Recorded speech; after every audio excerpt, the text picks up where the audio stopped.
Ninth class, this is the first video of chapter number 10, Gravitation. Today we will start Gravitation. This is chapter number 10 in our NCERT book and in different book. Title may be different. So let us start. The first topic of the chapter is Newton's law of gravitation. We have discussed centripetal force in previous chapter, so we are not discussing that again. Let me give you an idea about centripetal force. So centripetal force is the force by which is the cause an object is moving in a circular path. Okay, we have taken that example that if we tie a stone with a thread and we start revolving it, we start giving it a motion, then it will move in circular path. So the force applied by our muscles is transferred into thread, and that tension force acts as centripetal force. Okay, so the next topic or the main topic of the chapter is Newton's law of gravitation, and we also know this as universal law of gravitation. Okay, because this law hold good in each and every corner of the universe. Okay, so I am writing the definition. So this is the definition, that every object in the universe attract each other with a force of attraction. Okay, so this is the main thing, that every object in the universe attract each other, which is directly proportional to the product of their masses and inversely proportional to the square of distance between. So what do we mean by directly proportional and inversely proportional here? So directly proportional means when first object increase, then second one will also increase. If x increase and y increase, or if x decreases then y decreases, then we call that x and y are directly proportional. And if we take inversely proportional, that means we use this symbol. It means that if x increase or if y increase, then x will decrease, and if y decrease, then x will increase. Okay, so this is directly and inversely. So the force of attraction, that is force of gravitation, is directly proportional to the product of masses. That means if masses increase, if we increase the mass, that means force of gravitation will increase, and if we increase the distance, then force will decrease. If I ask you what will be the what will be the force of attraction between sun and earth, so it depends on mass of sun, earth of sun, and the distance between earth and sun. Okay, so let us discuss those.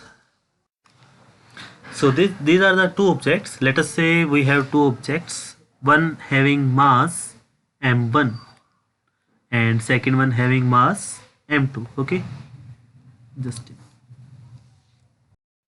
and the distance between these two objects is, let us say, d. Okay, so the distance we have to take from their centers. Okay, the line joining the two center will be the distance between two objects. So according to Newton's law of gravitation, this force of attraction is directly proportional to product of masses, that is m1 multiply m2. This is the first statement of the law. We can see that every object in the universe attract with force which is directly proportional to the product of their masses and inversely proportional to the square of distance between them. That means the second statement will be inversely proportional to the square of distance between them. So this is Newton's law of gravitation. If we want a mathematical formula for this, then we will combine these two equations. So we will write here from first and second. What will we get? Force is directly proportional to m1 m2 by d square. Okay, and if we remove this sign of proportionality, we get a constant. That means F is equal to G. We are taking a constant as G. G m1 m2 by d square. This is the formula for Newton's first law of motion. So why do we take a constant here?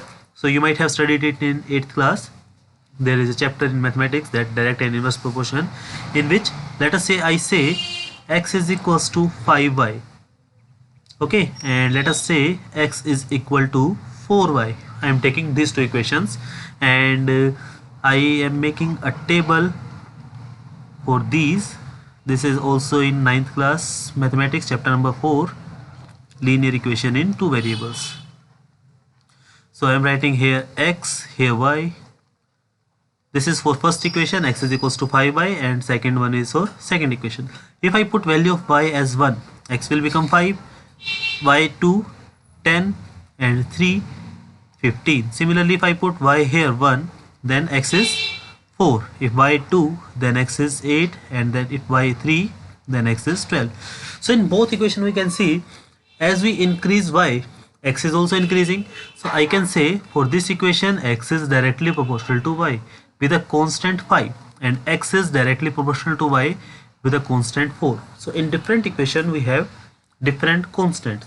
Here we have constant g, which was found by scientists. Its value is 6.673 into 10 raised to power minus 11 Newton meter square per kilogram square. This is the value of small g, capital G, which is constant. And what is the name given to this constant? We call it universal gravitational constant. Okay, so G is universal gravitational constant. This is Newton's law of gravitation. Okay, note it down. After that we will solve some questions. So this is Newton's law of gravitation. This is the formula. F is equals to g m1 m2 by d square, where F stands for force of gravitation, which is always attractive in nature. So we have two types of force, attractive and repulsive. So we have heard about magnetic force, which may attract or repel. You know that already, that if we have magnets, the north will repel, but north south will attract, and south will also repel. Okay, but in force of gravitation there is no repulsion. This force is always attractive in nature. Okay, so m1 is mass of first object, m2 mass of second object, and d is distance between the two objects from their centers.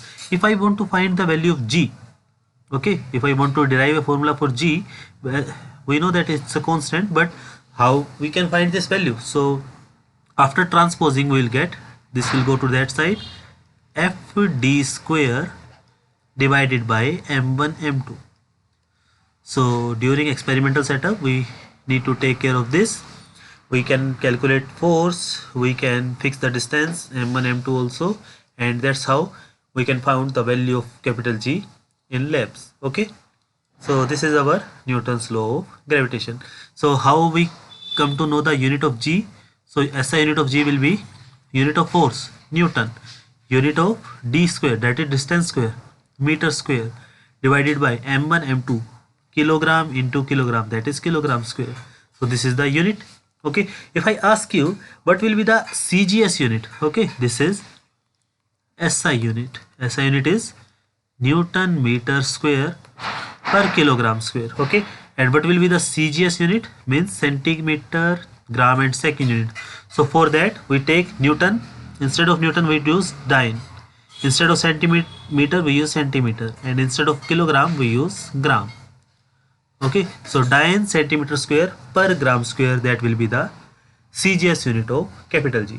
Okay, what is the SI unit for force? Newton. What is the CGS unit of force? Dyne. And we learn this formula, this relation between CGS and SI unit, that is 1 Newton is equals to 10 raised to power 5 dyne. Okay, so this is our Newton's law of gravitation, that we have two objects m1 and m2. So force is directly proportional to their product of their masses, inversely proportional to the distance, and after combining these two equations we get this equation. This is the formula for force of attraction by Newton's law of gravitation. Okay, so let us solve some questions regarding this. So this is the data we have given.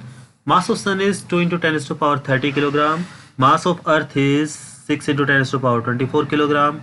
The distance between earth and sun is 1.5 into 10 raised to power 11 meter. We call it 1 astronomical unit.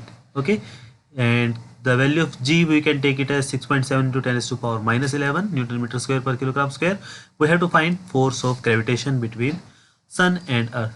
Remember one more thing, that this is always action reaction pair. That means force applied by sun on earth is equal to force applied by earth on sun. Okay, so the both forces are equal, but since they have different masses, so they have different acceleration, because the real formula of force is, which was given by Newton's second law, that is force is equals to ma. So if mass is more, then acceleration will be less because force is constant. Okay, so try to find force of gravitation between sun and earth. Pause your screen for 2 minutes and try this question.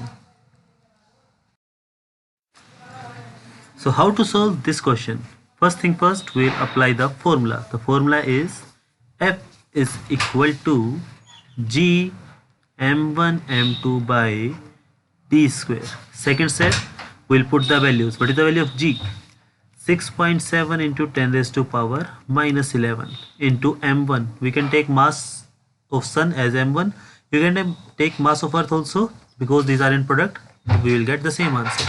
So first will be 2 into 10 raised to power 30 into m2 is 6 into 10 raised to power 24 divided by the square of distance, that is 1.6 in 1.5 into 10 raised to power minus 11 square Newton. This is the answer. You can solve this and you will get the answer. Okay, this is the part of physics. You can solve this, and now you have to solve maths. Okay, so let us start.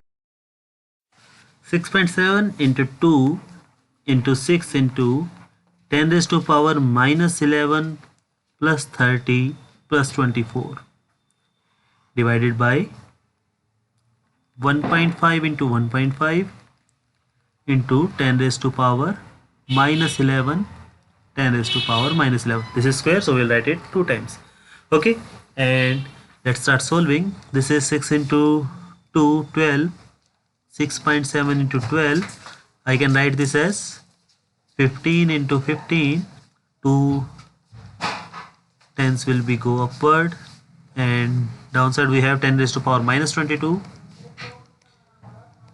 This is plus 24 plus 30, that is plus 54 minus 11.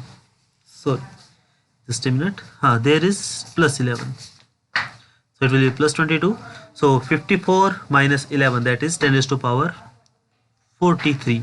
This 22 will go upside and we get 6.7 into 12 into, there will be 2 tens, 100 into 10 raised to power 43 minus 22 divided by 225. Okay, so let us solve this. Solving this, 6.7 into 12 into 100, we will get 8040 divided by 225, and this is 10 raised to power 21, and we can give this 0, we can write it as 10, and this will go here.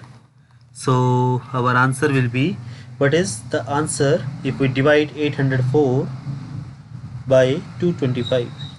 So we get 3.57. So let us write it, 3.57 into 10 raised to power 22, or I can write it as 3.6 into 10 raised to power 22 Newton.